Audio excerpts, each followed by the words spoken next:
But one of the things that worries me, it appears that formal education, this education where we get degrees, does not appear to help. We need another kind of education. We need a kind of education that changes our minds and hearts, a kind of education that revolutionizes our minds and hearts.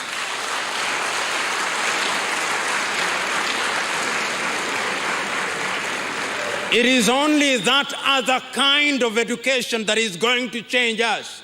And that kind of education is the kind of education that I think Kwame Nkruma was talking about.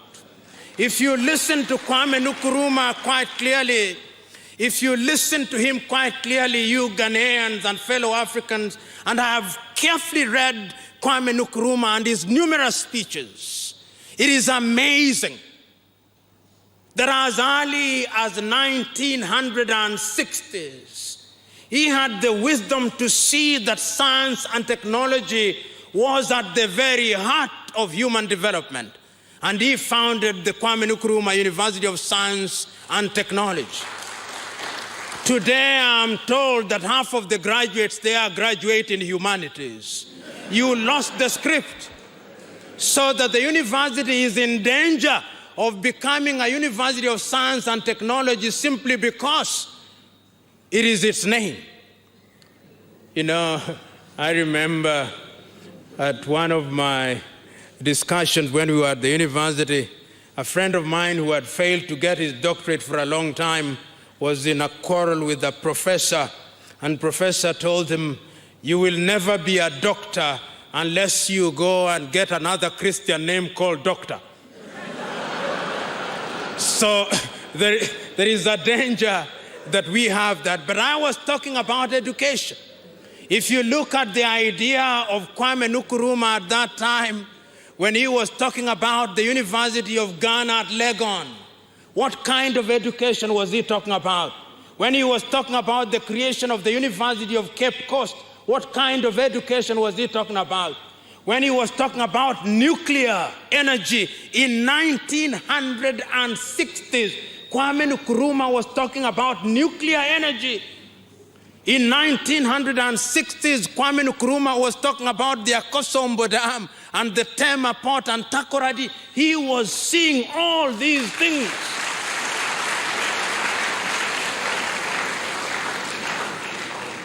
(1957 to 1966), only 9 years. You imagine, because I believe Kwame Nkrumah would not have died in 1972. Had he remained the president, he would not have died. And you imagine that he had presided over this country for 15 years. You imagine, just imagine to yourself with the kind of ideas that he had. And if he was presiding, he was also, because Nkrumah was contagious. He was afflicting other African leaders with different ideas. What was happening in Ghana would have happened in Guinea. What was happening in Guinea would have happened in Senegal. It would have happened across Africa, and African politics would be totally different. These little 54 countries, which are not viable anyway, would simply have been states in a united Africa. Intra-African trade would be something else. We'll talk about that at a different stage. But what is important is that Kwame Nkrumah was clear, and I'm submitting to you, my fellow Africans, that until the day we have a political reawakening, Africa will never occupy her rightful place. Today, we have 54 African countries. Today, we have 54 passports. Today, we have slightly under 45 currencies, because CFA franc has reduced the number. All these currencies are soft currencies. The term soft is never used. The only hard currencies that we have are the dollar, the pound sterling, the euro. The yen sometimes is soft, sometimes it is hard, but it's hardening anyway. The yuan is beginning to harden. Not a single African country has any currency that is worth talking about. You leave Ghana with your cedi and pesawa, you go to Senegal, is as good as pepper. I came with my shilling here, it is useless, it can buy me nothing. I go to Angola and I have my kwanza, it is useless. The trick lies in political reawakening so that we are able to see things differently.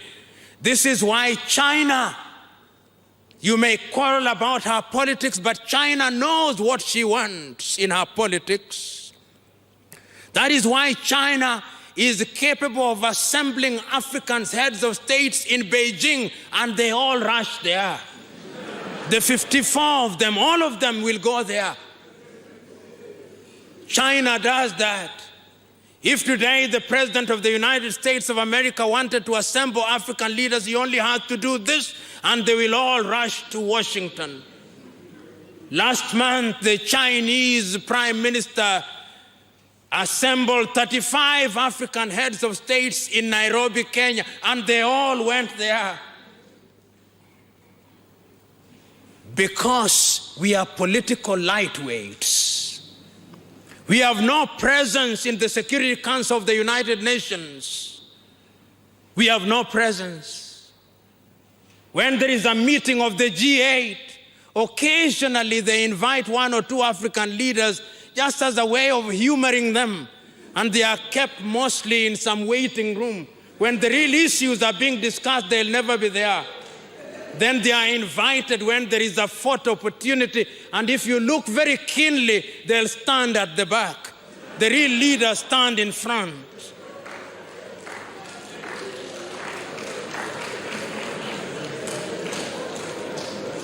When there is the G20, the same thing is done.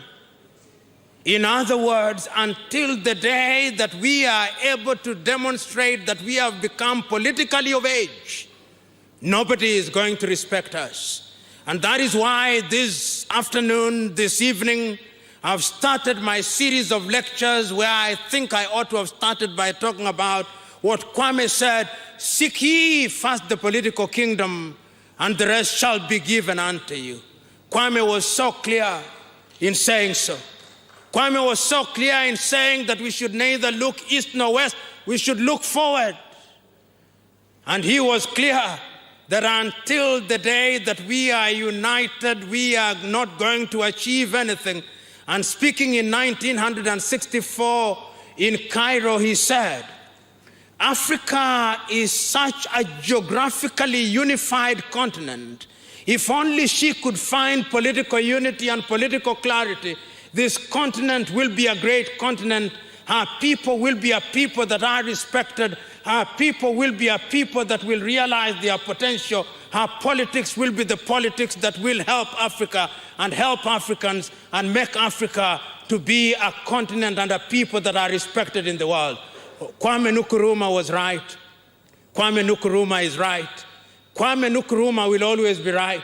But do we have the spirit of Kwame Nkruma? This is what we must imbue ourselves with.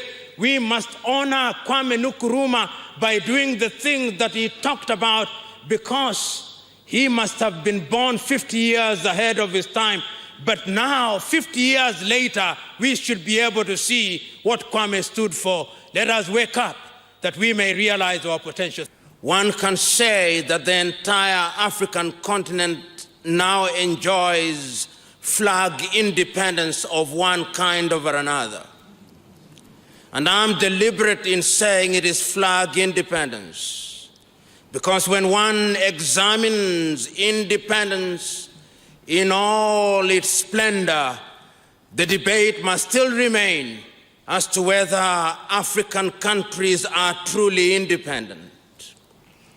So today, having laid the foundation and having made the recognition that Africa needs to reorient our politics in order to attain true independence, we are on a firm ground to ask ourselves what indeed is the state of the African economy. Today, conservatively, we are in a continent that has a population of slightly over 1.1 billion inhabitants. We have a continent whose gross domestic product combined is slightly in excess of 3.4 trillion United States dollars. We have a continent which on average has a per capita income of slightly over 1,000 United States dollars. Today, we have a continent whose generation of electricity for its 1.1 billion people is less than the electricity that is generated by Spain with its 45 million people. Today, we have a continent that is traversed by some of the longest rivers in the world: the Nile, the Congo,